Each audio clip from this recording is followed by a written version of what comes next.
안녕하세요. 저는 짧은 결혼 생활을 하고 소스피드로 솔로로 돌아오게 된 돌싱녀입니다. 짧은 결혼 생활 동안 얼마나 황당하고 어처구니가 없는 일을 겪었는지 하소연도 할 겸해서 사연을 보내게 되었어요. 워낙 글재주가 없어 부끄럽긴 하지만 부디 재미있게 들어주시면 감사하겠습니다. 저와 남편은 선자리를 통해 만났고 결혼 정년기에 만난 사이였기에 자연스럽게 결혼 이야기가 오가게 되었어요. 우리 결혼할래? 이런 이야기가 아니라 남편은 남편대로 저는 저대로 가지고 있던 계획 같은 이야기들이요. 이야기를 나눠보니 남편과 전 결혼에 대해 추구하는 바가 같았고 몇 번의 만남 뒤 자연스럽게 결혼을 전제로 한 만남이 시작되었어요. 그렇게 1년, 길다면 길고 짧다면 짧은 시간 동안 연애를 한 저희는 결혼을 하게 되었죠. 저희가 결혼을 준비할 당시 남편의 형인 아주버님도 결혼을 준비하고 있던 터라 우리 결혼을 미룰까 하는 고민도 했었지만 한 번 미루기 시작하면 한없이 미뤄야만 할 것 같았기에 그냥 진행하기로 했어요. 어차피 부모님 도움을 받지 않기로 합의를 봤던 터라 양가 부모님들도 흔쾌히 허락을 해주셨었죠. 지금 생각하면 하늘이 도망가라고 주신 기회였는데 그것도 모르고 서둘러 결혼까지 했으니 다시 생각해도 저 자신이 안타깝네요. 어쨌든 저흰 결혼을 무사히 마쳤고 잘 살았어요. 그런 저희와는 달리 오래전부터 결혼 이야기가 오가던 아주버님은 상견례까지 하고선 파혼을 하게 되었어요. 상견례 이후 좋지 않은 소리가 오가고 싸웠다는 소리가 적잖게 들리더니 결국 헤어졌다고 하시더라고요. 아주버님의 파혼, 문제는 여기서부터 시작되었어요.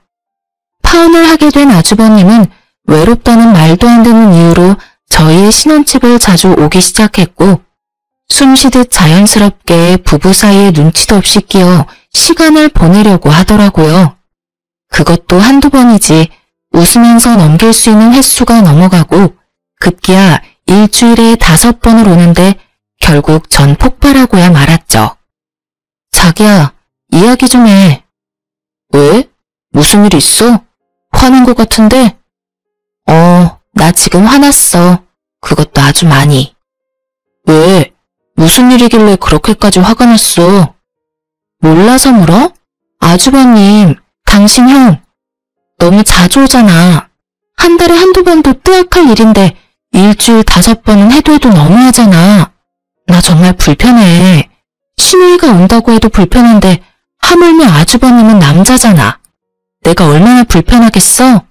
그리고 우리 신혼이야, 신혼. 아직은 알콩달콩해야 할 시기에 매번 아주버님이 끼어서 그게 뭐냔 말이야. 그러면 파혼하고 힘들어하는 사람 오지 말라고 그래? 힘들다 외롭다를 입에 달고 사는 형을 그냥 내버려 두란 말이야? 아무리 외로워도 너무 자주 오시잖아. 아무튼 이건 아니야. 2명이 사는 게 아니라 3명이 사는 기분이라고. 뭘 또 그렇게까지 말하냐? 불편해도 조금만 참아주면 안 돼? 형이 한평생 외롭겠어. 그냥 형이 좀 편안해질 때까지 조금만 우리가 참고 이해해주면 되잖아. 그게 그렇게 힘들어? 저는 남편과의 대화를 통해 깨달았어요. 말이 통하지 않는 인간이라는 것을요. 형을 많이 따르고 남다른 정이 있다고 생각은 했었지만 이 정도일 줄은 상상도 못했던 거죠. 도무지 말을 들어먹을 생각이 없는 남편놈을 위해 전 한 가지 묘수를 생각해냈어요. 그날 저녁 남편은 저의 예상대로 제 말은 무시한 채 아주버님과 함께 집으로 들어왔고 집으로 들어온 2사람은 소파에 앉은 손님을 보고 화들짝 놀래더군요. 장인어른 오셨어요? 우리 사위 이제 오나? 사돈 총각도 놀러 왔나 보네요. 아, 네, 사돈 어르신. 오랜만에 뵙겠습니다. 그래요. 전 집으로 아빠를 불렀어요. 남편의 말대로 아주버님이 외로워서 오는 거라면 저희 아빠도 외롭긴 매한가지니 오시라고 한 것이었죠. 갑작스러운 아빠의 등장에 두 사람은 적잖게 당황을 하더라고요. 그랬겠죠. 사회에 불편하다고 집에는 한 번도 오신 적이 없는 장인어른이 온다 간다 연락도 없이 떡하니 거실 소파에 앉아 계시니까요. 남편은 당황하는 것도 잠시 저를 쏘아보다가 따로 안방으로 부르더라고요. 왜? 나 저녁 준비 중인 거 안 보여? 저녁이고 뭐고 왜 장인어른이 우리 집에 있어? 왜? 당신 형은 와도 되고 우리 아빠는 오면 안 돼? 당신 정말 이런 식으로 나올 거야? 이게 뭐 하는 짓이야 유치하게. 뭐가 유치한 건지 난 모르겠네. 난 그저 당신이 외로운 형 챙기길래 나도 더 늦기 전에 외로운 우리 아빠 챙기기로 결심한 것뿐이야. 외로운 사람들끼리 다 모여서 저녁 먹자는데 그게 뭐 문제가 돼? 남편은 할 말이 없는지 그저 가자미 눈을 하고 저를 노려보더군요. 그런 남편의 눈빛을 무시한 채 전 거실로 나왔고 거실엔 몹시 불편해 보이는 아주버님과 이 모든 상황이 그저 재미있다는 듯 웃고 계시는 아빠가 있었어요. 이미 저에게 모든 상황을 전해들은 아빠는 괜히 아주버님에게 말을 걸더라고요. 뭐 잘 지냈냐, 소식은 들었다. 요즘은 만나는 사람이 없냐는 둥 안부를 묻는 말이요. 아빠의 질문이 계속될수록 아주버님의 표정은 애써 밝은 척은 했지만 눈에 띄게 굳어져 가더라고요. 그렇게 재미있는 상황이 이어지는 그때 남편이 방에서 나왔고 전 아빠에게 남편이 뒤집어질 이야기를 했어요. 아빠, 그러지 말고 오늘 자고 가. 내일 주말이잖아. 어차피 집에 가도 아무도 없는데 빈집에 가봤자 외롭기밖에 더해? 그러니까 오늘 그냥 자고 가라. 응? 내일 일어나서 외식도 하고 저녁까지 먹고 가면 되겠다. 그렇지? 그럼 우리 딸 집에서 오늘은 자고 갈까? 우리 사위 괜찮지? 네. 그럼요. 얼마든지 주무시고 가세요. 그래, 고맙네. 상황이 이렇게 되자 눈치만 살피고 있던 아주버님이 어색한 연기를 선보이기 시작하더군요. 맞다. 약속 있는 걸 깜빡했네. 사돈 어르신, 저 이만 가봐야 할 것 같습니다. 저녁 약속이 있었는데 깜빡하고 있었네요. 그러면 다음에 기회가 되면 또 뵙겠습니다. 이러면서 남편한텐 제대로 인사도 못 건네고 도망가는데 그 꼴이 얼마나 웃기는지. 금방이라도 터져나오려 하는 웃음을 허벅지를 꼬집어가며 참았네요. 아주버님이 돌아가는 모습을 흐뭇하게 보던 아빠는 저녁 식사를 맛있게 하시고 집으로 돌아가셨어요. 아무리 생각해도 사위가 불편할 것 같으니 잠은 다음에 와서 주무시겠다는 말을 남기시고요. 이렇게까지 했으면 충분히 반성하고 깨달은 바가 있을 거라고 생각했는데 그렇지 않더군요. 며칠 뒤 아주버님은 또 집으로 찾아왔고 저는 또 아빠를 불렀죠. 아무리 눈치가 없는 사람이라도 그런 상황이 반복되니 제가 본인의 방문을 달가워하지 않는다는 걸 알아챘는지 아주버님은 집으로 오지 않더라고요. 이제 방해꾼도 사라졌겠다. 본격적인 신혼이 시작될 거라고 기대했는데 상황은 이상한 방향으로 흘러가더군요.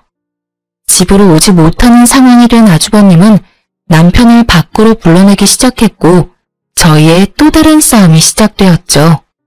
하루가 멀다고 불러내는 아주버님도 이해가 되지 않았지만 날마다 신나서 아주버님을 만나고 다니는 남편이 더 이해가 되지 않더군요.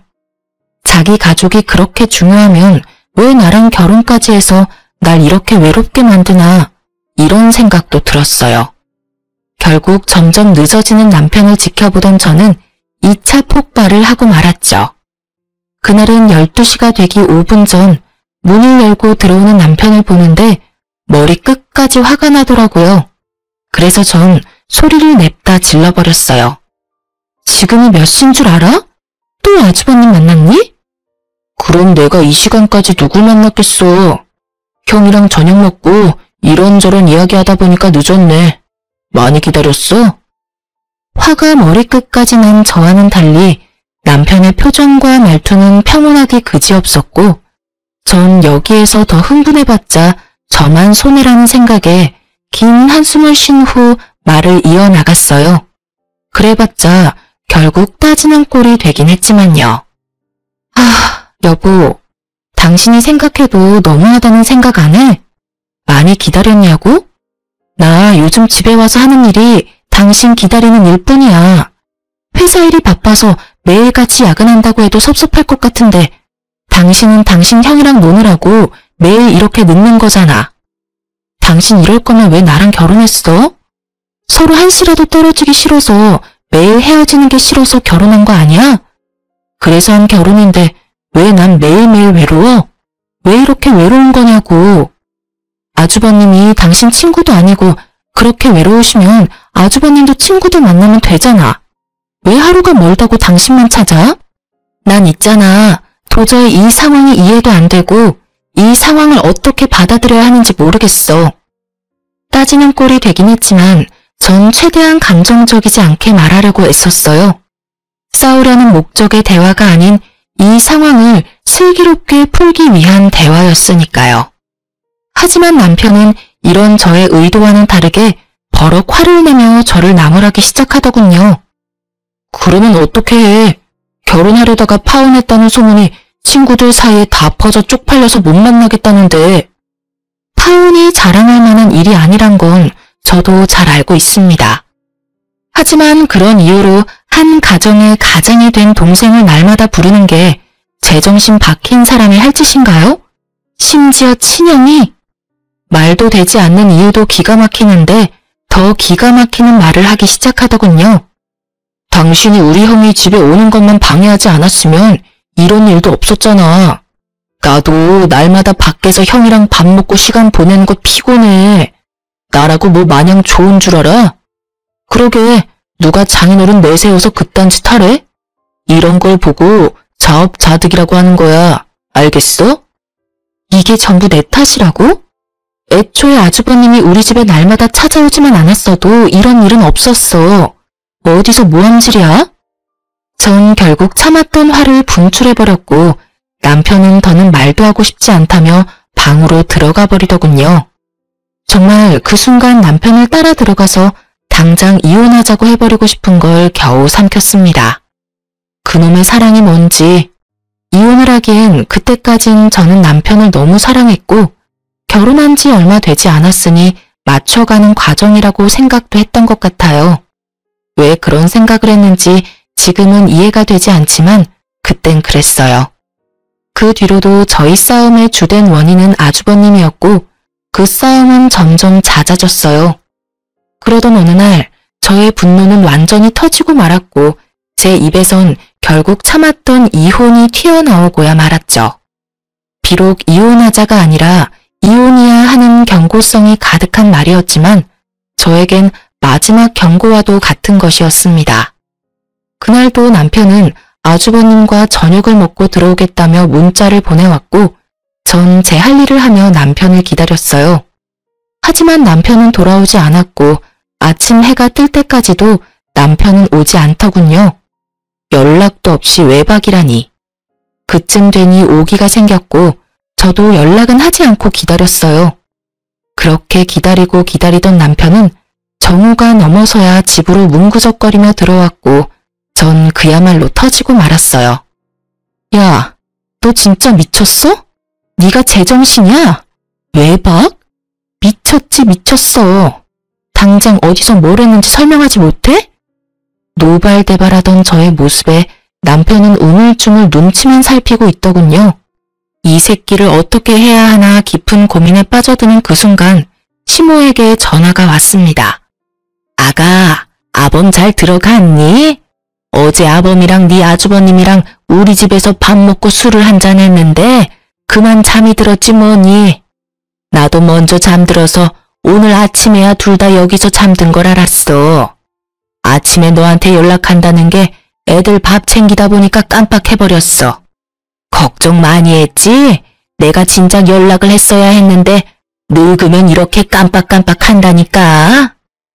누굴 바보로 아는 것인지 시모의 말은 절 납득시키기엔 부족했고 짜고 하는 말이 분명하다는 생각만이 가득했어요.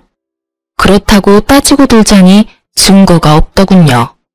그래서 전 이 원흉의 싹을 잘라내기로 했어요. 당신 앞으로 다신 아주버님하고 만나지 마. 명절에 시댁에서 보는 건 어쩔 수 없지만 그 외에 밖에서든 시댁에서든 사적으로 만날 생각도 하지 마. 한 번만 더 이런 일 있으면 우리 이혼이야? 당신도 알지? 내 입에서 이혼이라는 말 나온 이상 절대 번복은 없다는 거. 알겠어. 진짜 미안해. 앞으로 형 만나지 않을 테니까 화 좀 풀어. 연애할 때도 홧김에라도 헤어지잔 말을 해본 적이 없었어요. 남편에게도 늘 말했었죠. 그런 말은 함부로 하면 절대로 안 되고 내 입에서 그런 말이 나오면 정말 마지막 기회이니 절대로 같은 잘못을 저지르지 말라고요. 남편도 그 말을 기억하는지 싹싹 빌며 제 마음을 달래주려고 노력했고 전 정말 마지막으로 주는 기회라고 다시 한번 강조해서 말해주었어요. 저의 경고가 있고 난 뒤 이대로는 정말 이혼당하겠다 싶었는지 남편이 좀 더 가정에 신경 쓰고 노력하는 모습을 보여주기 시작하더군요. 아주버님의 연락도 받지 않았고 어쩌다 통화라도 하는 날엔 장인어른 핑계를 대며 나가지 않는 모습도 보이더라고요. 전 한 번의 외박이 문득문득 떠올라 신경이 쓰이긴 했지만 한 번쯤은 그럴 수 있다. 시댁에서 정말 술을 많이 마시고 잠들었겠지 라고 생각하며 애써 그 생각은 하지 않으려고 애썼어요. 앞으로 남편이 달라진 모습을 보이고 가정을 잘하면 큰 문제가 될 것 없다고 생각했으니까요.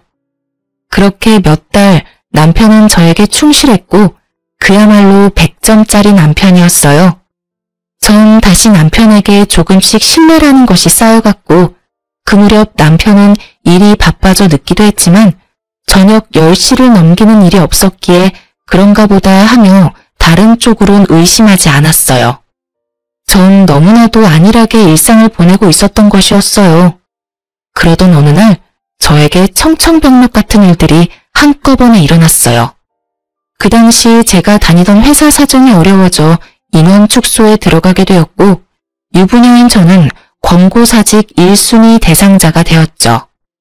결국 전 아무것도 못 챙기고 쫓겨나기 전에 소정의 위로금을 받고 권고사직을 받아들이기로 했어요. 20대 시절을 다 갈아 넣었던 회사였는데 유부녀란 이유로 퇴사를 해야 할 상황에 놓이자 그 허탈함을 감출 수가 없더군요. 짐을 챙겨 회사를 나오며 터지려는 눈물을 꾹 참고 남편에게 전화를 걸었더니 낮 시간이라 회사 일이 바쁜지 전화를 받지 않더라고요. 당장 하소연이 하고 싶은 마음은 굴뚝이었지만 바쁜 남편 괜히 신경 쓰이게 하지 말자는 마음에 그냥 집으로 갔어요. 그런데 전화를 받지 않던 남편은 집에 이미 와 있더라고요. 그것도 낯선 여자와 함께요. 아침에 남편이 신고 있던 신발 옆에 제 것이 아닌 여자 구두가 현관에 나란히 있었고 두 사람은 욕실에 함께 있는 듯 목소리가 들리더군요. 이게 무슨 상황인가 아주 잠깐 멍했던 것 같아요. 하지만 이내 이 놀라운 상황이 파악되더라고요. 제가 퇴사당한 것을 상상치도 못한 남편놈은 제가 그 시간에 집으로 돌아올 거란 생각은 전혀 하지 못했고 집으로 여자를 끌어들여 욕실에서 좋은 시간을 보내느라 제가 오는 소리조차도 듣지 못했던 것입니다. 집에 여자까지 끌어들인 새끼가 어쩜 그렇게도 조심성조차 없는지 당장이라도 욕실 문을 열어젖혀 두 연놈을 가만두고 싶지 않은 마음을 억누른 채 일단 밖으로 나와 지하 주차장에 세워진 제 자동차에 몸을 실었어요. 그리고 전 미친 남편 새끼를 어떻게 처리해야 할지 생각하고 또 생각했어요. 도저히 그냥 이혼만으로는 제 분이 풀리지 않을 것 같았거든요. 그러면서도 제 두 눈은 공동 현관문만을 주시하고 있었죠. 그렇게 머리론 생각을, 눈은 공동 현관문을 보고 있는데 주차장에 익숙한 자동차가 빠른 속도로 들어오는 것이 아니겠어요? 그 차는 아주버님의 차였는데 차 안에는 아주버님과 함께 여자가 타 있었고 놀랍게도 집에서 나온 두 연놈이 자연스럽게 아주버님의 차를 타더라고요. 그 모습을 보는데 손뿐 아니라 다리까지 다 떨려오더군요. 눈물도 나지 않았어요.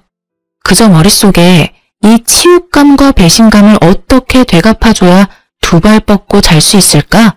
이 생각만이 가득했죠. 전 제대로 된 복수를 위해 사람을 붙이기로 결심했고 얼마 후 남편의 자료를 받은 날 저는 정말 경악을 금치 못했습니다.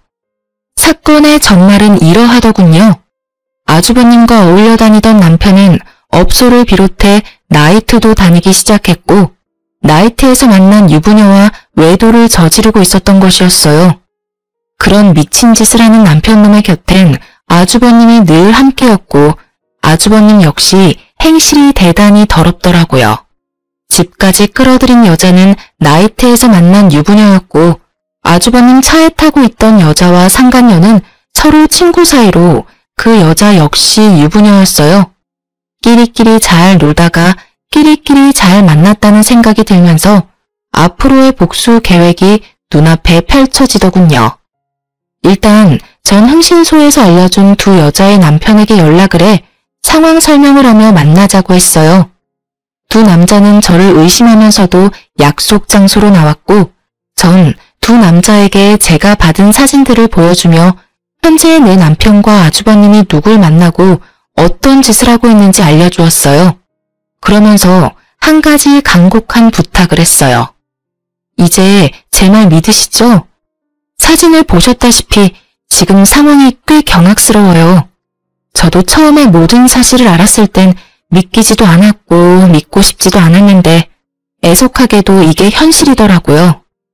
그래서 어떻게 복수를 해야 하나 이리저리 생각해봤는데 아무리 생각해도 혼자서 하는 복수는 성에 차지 않을 것 같아서 이렇게 연락드리게 됐어요. 부탁을 좀 드리려고요. 전 상간녀 소송을 물론 진행할 예정이고 두 분께도 소송을 부탁드리려고 합니다.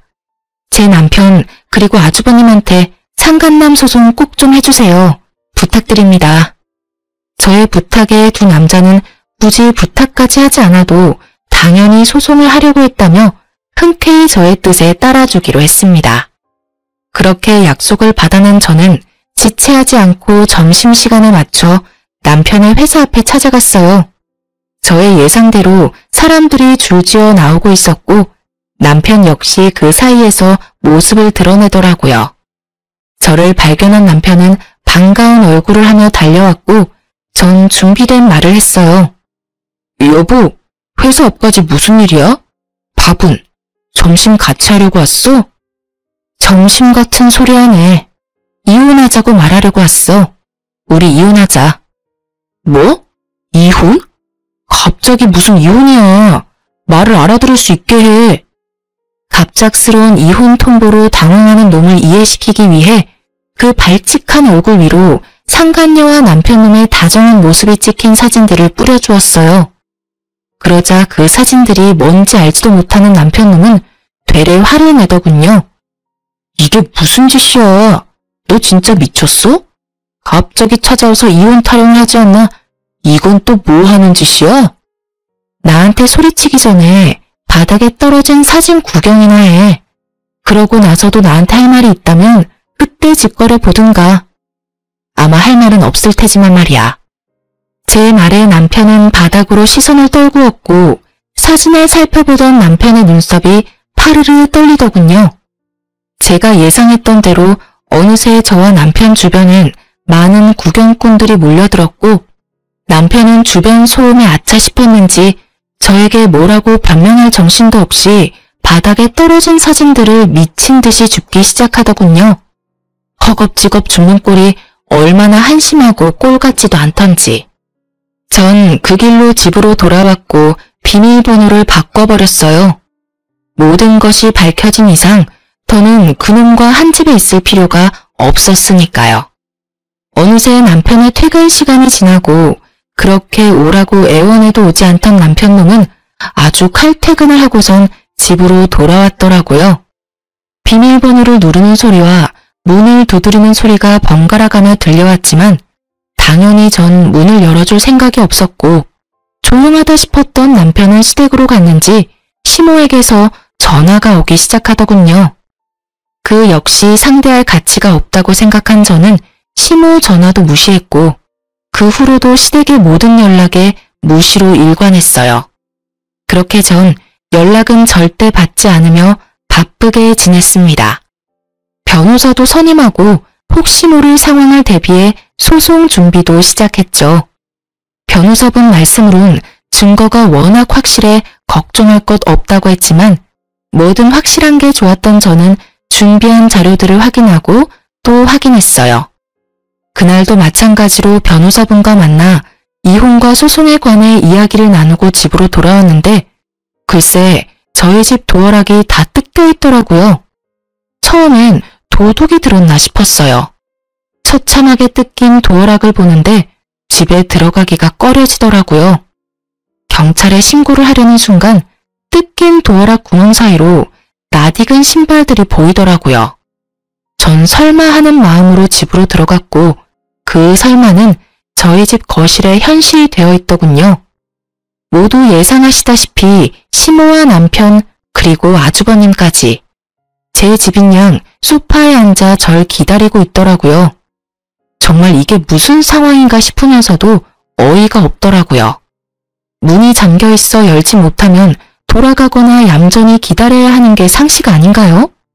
남의 집 도어락을 뜯어내는 것이 범죄라는 걸 전혀 알지 못하는 듯 세 사람은 제가 집으로 들어가자 각자 팔짱을 끼며 노려보더군요. 이게 무슨 짓들이세요? 밖이 너무 춥지 않니? 비밀번호는 모르고 그렇다고 다 늙은 내가 언제까지고 기다릴 순 없는 일이잖니. 그래서 사람 불러서 문 좀 열고 들어왔다. 그렇다고 남의 집 문을 뜯으면 안 되죠. 이거 전부 범죄라고요. 알긴 아세요? 뭐? 범죄? 너 정말 말 섭섭하게 한다.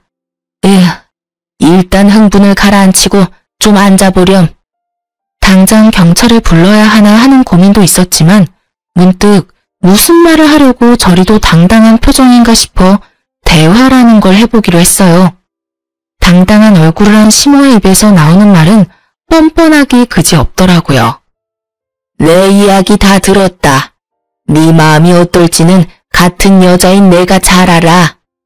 그렇지만 그렇다고 멀쩡한 남편을 닭 쫓듯이 쫓아내면 어떡하니? 남자가 사회생활을 하다 보면 실수할 수도 있고 그런 법이야. 그런 걸로 쫓아내고 이혼하면 이 세상에 관계를 유지하고 있는 부부가 어디 있겠어? 이게 무슨 개소리인가요? 요즘 세상에 남편의 외도를 덮고 넘어가는 여자가 대체 어디 있다고 저런 소리를 하는 건지. 거기다가 실수요? 스쳐간 여자만 아니라 고정적으로 만나고 있는 여자가 있는데 실수라뇨. 시모의 이야기를 들어보니 남편 놈과 남편의 형이라는 놈이 자세하게 설명한 것 같지 않더군요. 하긴 남편 놈은 제가 상간녀 한 명만 알고 있다고 생각했을 테니 나머지 더러웠던 자신의 행동은 굳이 설명하고 싶진 않았을 거예요. 전 제 눈치를 살피고 있는 남편에게 말했어요. 아, 그러세요? 단 한 번? 그러면 당신이 대답해봐. 100번, 1000번 양보해서 사회생활하다 일어난 단 한 번의 실수였으면 내가 다시 한번 생각은 해볼게.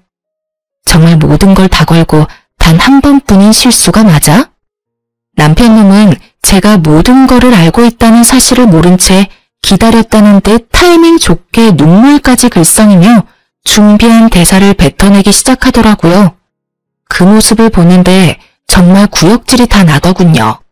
정말이야. 나 정말 한 번, 그것도 충동적으로 스치듯 만난 여자였어. 마음을 준 적도 없고 정말 실수였어. 앞으로는 그런 일 절대 없을 거라고. 무슨 이어달리기도 아니고 남편놈의 말이 끝나자 아주버님이라는 작자가 말을 이어받아 남편놈의 변호를 하고 나서더군요. 이 녀석 말 다 사실이에요. 재수씨, 제가 다 증명할 수 있어요. 이 녀석은 바람을 피울 녀석이 못 된다고요. 아, 그래요? 저 사람이 바람 피울 사람이 못 된다, 이 말이죠? 예. 그리고 재수씨가 이번 일만 넘어가 주시면 제가 다신 이 녀석 불러내지 않을게요. 밖에서 따로 만나서 술을 마신다거나 시간을 보내는 일은 절대 없을 겁니다. 약속드릴 수 있어요.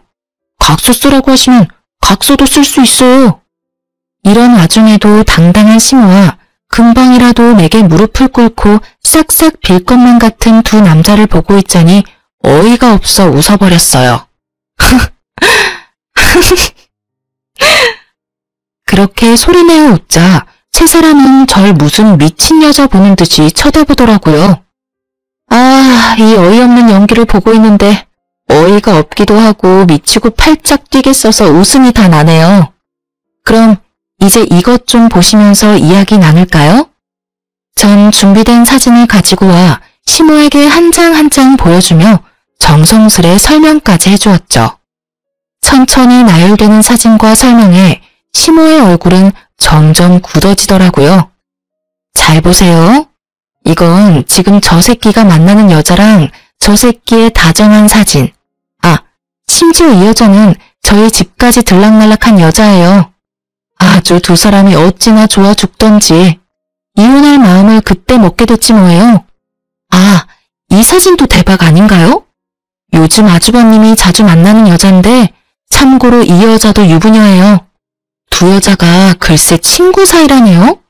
끼리끼리 잘 놀고 잘 만나지 않았나요? 그리고 이건 바람 피우고 있는 여자가 있으면서도 부지런히 아들 두 분이 나이트를 밤마다 들락날락하고 있는 사진. 이 사진 보고서 제가 충격이 제일 컸는데 한번 봐보세요. 이건 나이트에서 성과가 좋지 않은 날에 가서 놀던 업소예요. 아, 아시죠? 그 외에 여성분들이 상시 대기하고 있는 그런 곳이요. 여러모로 참 놀랍더라고요. 그 중에서도 제일 놀랐던 게 체력이에요. 정말 체력도 대단하지 않아요? 이러고 밤늦게까지 놀고 집에 들어왔으니 쌀 틈도 없이 머리만 쳐대면 잠을 잤겠죠. 사진을 꺼내자마자 얼굴부터 굳은 시모는 술집 여자 사진에서 표정이 확 썩어가더군요. 당연한 일이었죠. 제가 아는 시모는 아들의 외도 때문에 집에서 쫓겨났다는 사실만으로도 내심 큰 충격에 빠졌을 텐데 겨우 마음을 추스르고 어떻게든 제 길을 죽여 아들의 이혼을 막아보고자 하는 마음으로 이곳에 왔을 테니까요. 그런데 상간녀만 있는 것도 아니고 한두 번도 아닌 거의 날마다 여자를 찾아 헤매고 다녔다는 사실은 꿈에서라도 상상하지 못했을 테니까요. 제가 모든 사실을 알고 증거까지 충분하다는 사실이 밝혀지고 난 후 세 사람은 서로의 눈치를 살피며 이 난관을 어떻게 헤쳐나가야 할지 고민에 빠진 듯 보이더군요. 그런 세 사람을 보던 제 입가에는 미소가 걸렸고 이내 저의 표정을 본 시모는 이런 와중에도 제가 지 아들보다 우위에 서 있는 꼴이 보기 싫었는지 실수라는 말은 쏙 넣어버리고 태세를 바꿔 어떻게든 저를 이겨먹으려고 노력하더라고요. 에휴, 그래. 어떤 상황인지는 잘 알겠고 그래서 이혼을 바란다 이 말이지? 그럼 그렇게 하도록 하자. 그깟 이혼 여자는 몰라도 남자한테 흔들 거 하나 없어. 이왕 이혼 이야기 나왔으면 더 지체할 필요도 없지 않겠니? 그게 호적이든 집이든 말이야. 당연하죠. 전 하루라도 빨리 이혼하고 싶어요. 그러니 아들한테 소송까지 갈 필요 없게 원만한 합의 좀 해주라고 해주세요. 그건 걱정하지 마라. 우리 아들이라고 니까지 것한테 미련이 있는 줄 아니? 오늘도 안 오고 이혼하겠다는 거 내가 겨우 사정사정해서 데리고 왔다. 이럴 줄 알았으면 그냥 나만 오는 거였는데 내가 지금 후회가 커. 아, 그러셨어요? 그러면 이혼은 하기로 했고 더 할 말 없으면 이만 좀 가주실래요, 다들? 아까부터 주거 침입으로 신고하고 싶은 걸 겨우겨우 참고 있는 중이거든요. 아가, 아니 얘, 그게 무슨 말이니? 나가려면 네가 나가야지. 어머님, 아니 아줌마, 왜 내가 나가요? 나가려면 당신네들이 나가야죠. 참, 여기 엄연한 내 아들 집이다. 그러니 당연히 네가 나가야지. 지금까진 어떻게든 둘이 화해시켜보려고 네가 내 아들 쫓아내고 내 아들 집에서 혼자 편히 지내는 걸 내가 두고 보고 있었지만 이젠 아니지. 네가 내 아들과 기어코 이혼하겠다고 하니 더는 여기서 지내는 꼴은 못 본다. 그러니 지금 당장 짐 챙겨서 나가. 그렇지 않으면 네가 부르겠다고 한 경찰 내가 지금 부를 테니 말이다. 무슨 이야기의 서두가 이렇게나 긴가 싶었더니 결국 집 이야기더군요. 설마 하며 생각은 했었지만 이 정도로 시모가 아는 것이 없을 줄이야. 시모의 당당한 요구와는 달리 형제의 눈동자는 급격하게 갈 곳을 잃고 흔들리고 있더라고요. 그 눈빛에서 제발 아무 말도 하지 말아달라는 간절함이 보였지만 전 그렇게 해줄 생각이 없었고 진실을 시모에게 말해주었어요. 아줌마, 그러니까 당신들이 나가란 말이에요. 무슨 말인지 모르겠어요? 여기 내 명의, 내 집이에요. 제 말에 시모는 이때껏 보이던 차분하고 당당한 모습은 온데간데 없이 사라지고 노발대발하며 흥분을 하기 시작하더라고요. 뭐? 그게 무슨 소리니? 아무리 집 사는데 네 돈이 좀 들어갔다고 한들 당연히 집은 남자 명의로 했어야지. 절대 이 집은 포기 못한다. 내 아들 돈이 네 돈보다 훨씬 많이 들어갔어.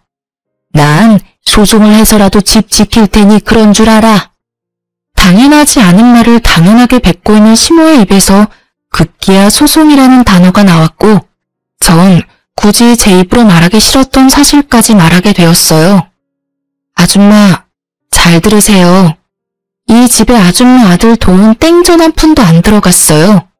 이 집 살 당시에 그 잘나신 아줌마 큰아들이 도박 빚으로 결혼 자금까지 다 날려먹었어요.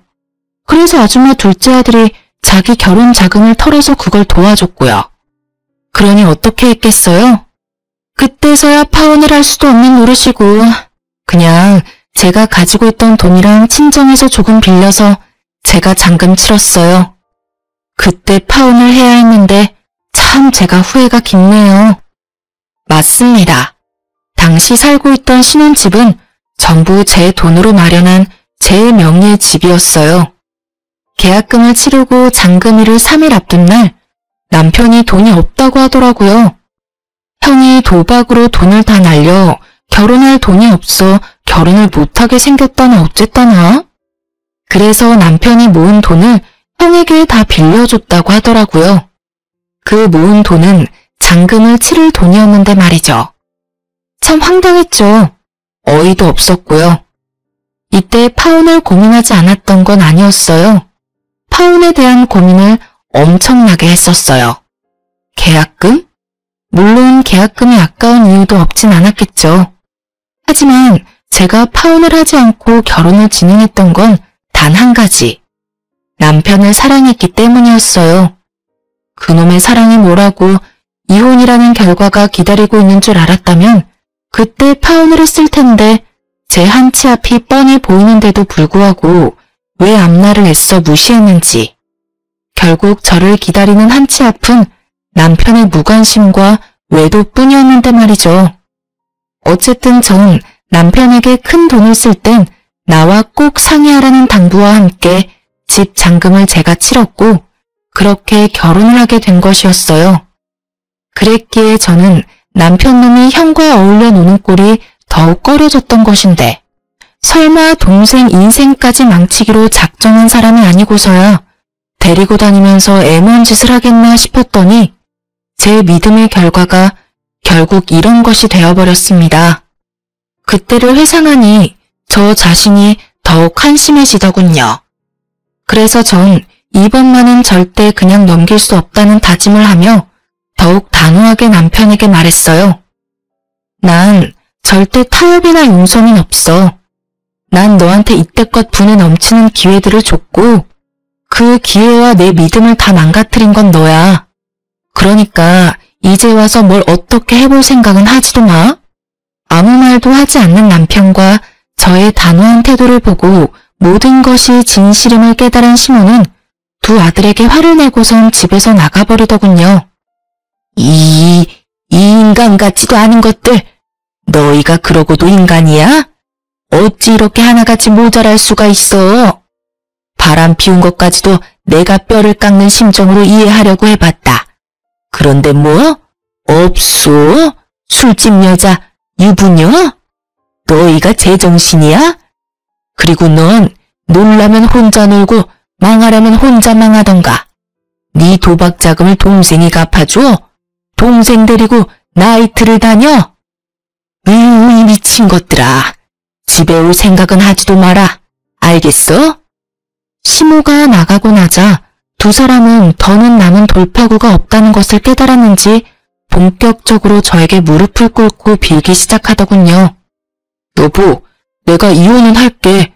당신 원하는 대로 다 할 거야. 그런데 우리 회사에 다시 가서 모든 게 오해였다고 해줄 순 없을까? 나 당신이 회사 앞에 와서 난동 부린 덕에 회사 생활도 힘들고 이대로 가다간 곧 잘리게 생겼다고. 그러니까 제발 부탁이야. 눈 한 번 딱 감고 와서 다 오해였다고 한마디만 해주라. 응? 재수씨, 상간녀 소송만은 안 하시면 안 될까요? 그 두 여자 남편끼리도 서로 사이가 좋아서 한 명이 상간녀 소송 걸리면 제가 만나는 여자도 의심받을 거라고요. 전 그 여자랑 잠시 만나려고 했던 것뿐이지 이혼까지 시켜서 같이 살 생각은 없었다고요. 한번 갔다 온 여자랑 누가 살고 싶겠어요? 그냥 스쳐가는 바람 같은 존재였어요. 그러니까 상간녀 소송만은 참아주세요. 이렇게 부탁드립니다. 그래, 그러니까 당신이 우리 한 번만 더 용서하고 부탁 좀 들어줘. 상간녀 소송하려고 모았던 증거들 다 버리고 버리는 김에 우리 회사에 와서 다 오해라고 말해주면 되겠다. 그렇지? 어쩌면 이렇게나 뻔뻔할 수가 있는지 깊은 반성을 하며 빌어도 용서할 마음이 눈꼽만치도 생기지 않는 마당에 들을 필요도 없는 뻔뻔한 부탁을 하더라고요. 특히 같이 살 생각이 없다는 말에 비웃음이 피식하고 튀어나와 버렸지 뭐예요. 참 마지막까지 웃긴 인간들이다 싶었어요. 그래서 전 비웃음이 가득한 얼굴로 대답해 주었습니다. 내가 그 부탁들을 들어줄 것 같아? 꿈도 크다. 내가 왜 굳이 그 사람 많은 점심시간에 회사 앞까지 찾아가서 이혼하자고 하며 사진을 던졌겠니? 그렇게 되라고 너 망신 좀 당하고 회사 생활 좀 불편해지라고 일부러 그런 거야. 알겠어? 그리고 뭐? 상간녀 소송을 하지 말라고? 웃기고 자빠졌다 진짜. 난 상간녀 소송만큼은 무슨 일이 있어도 할 거야. 꼭 그렇게까지 해야겠어? 그렇게까지 해서 당신한테 남는 게 뭐가 있다고. 그러지 말고 한 번만 더 잘 생각해주라. 부탁이야. 남는 거? 그래, 뭐 대단한 게 남겠어? 그냥 뭐 기분이나 좀 좋고 돈이나 좀 생기겠지. 근데 있잖아, 내가 아까 네 엄마한테 하는 말 잘 못 들었나 본데 나 네가 이 집에서 인연이랑 무슨 짓거리까지 했는지 다 알고 있다니까? 그날 하필이면 내가 퇴사를 하게 돼서 일찍 집에 오게 됐지 뭐야. 그래서 두 연놈이 이 집에서 얼마나 행복했는지 다 듣고 봐버렸는데 내가 가만히 있을 거라 생각해? 날 얼마나 우습게 봤으면 바람 피운 것도 모자라서 다른 곳도 아니고 신혼집에 여자를 데리고 와? 네가 제정신이야? 네가 사람 새끼냐고. 저의 울분에 두 사람은 더는 말을 잇지 못하더군요. 그저 고개를 떨구고 한숨 섞인 눈물만 흘릴 뿐이었죠. 하지만 그런 그들의 모습에도 제 화는 조금도 사그라지지 않더군요. 그래서 전 그들을 더욱 절망에 빠뜨릴 말을 해주었습니다. 그리고 깜빡해서 말 못했는데 곧 상간남 소송도 들어올 거야. 내가 너한테 이혼하자고 한 날 그 여자들 남편 만나서 다 알려줬거든. 두 사람 다 상간남 소송은 당연히 하겠다고 하더라. 이참에 깔끔하게 이혼들 하시고 자유롭게 만나면 되겠네? 아무튼 자유롭게 만나든지 말든지 그건 알아서들 하고 돈이나 준비해, 두 사람 다. 내 위자료, 상간남 위자료, 돈 들 일 많을 테니까 말이야. 아 맞다. 오늘 도어락 부수고 주인도 없는 집에 막무가내로 들어온 것도 무단 침입으로 걸 거니까 여러모로 각오하는 게 좋을 거야. 제 말에 두 사람은 손이 발이 되게 빌기 시작하더군요.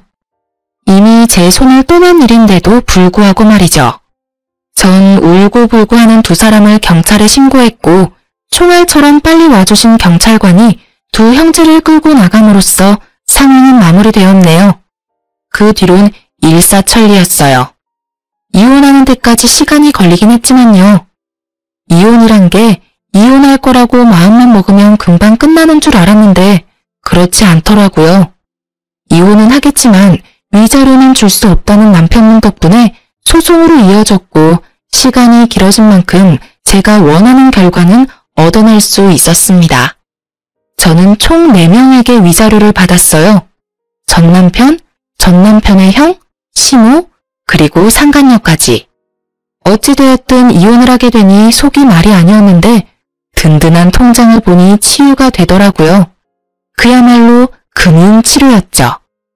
이런 저와는 달리 전남편 놈은 그야말로 지옥을 경험하고 있는 것 같았어요.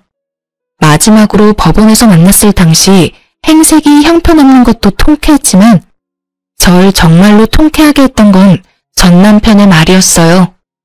내가 요즘 어떻게 사는 줄 알아? 빚도 빚이지만 회사 생활이 아주 개떡같다고. 내가 너 때문에 요즘 사는 게 아주 지옥이야, 지옥. 내가 너 매정한 건 알았지만 어떻게 그렇게까지 매정하냐? 네가 그딴 년이니까 내가 바람까지 핀 거야. 알겠어? 그래, 그거야. 네가 빚에 허덕이는 것도 회사 생활이 개떡같이 된 것도 곧 회사에 잘리게 되더라도 거긴 내 탓은 하나도 없어. 방금 네가 말했듯이 모두 다 네가 바람까지 쳐 폈기 때문에 이 모든 일이 일어난 거야. 알겠어? 이 개만도 못한 새끼야. 아, 내가 개만도 못한 놈이랑 무슨 말을 하고 있냐. 그냥 갈 길 가고 다신 마주치지도 말자. 부탁이다. 어? 이렇게 그놈과의 짧지만 질긴 인연이 끝이 났어요. 법원에서 들은 말인데 전남편도 전남편이지만 그 형도 여기저기 위자료를 주느라 빚더미에 앉았다고 하더라고요. 끝까지 두 아들을 거부하던 시모는 두 아들이 빚더미에 앉게 되자 결국 받아줬다고 하더군요.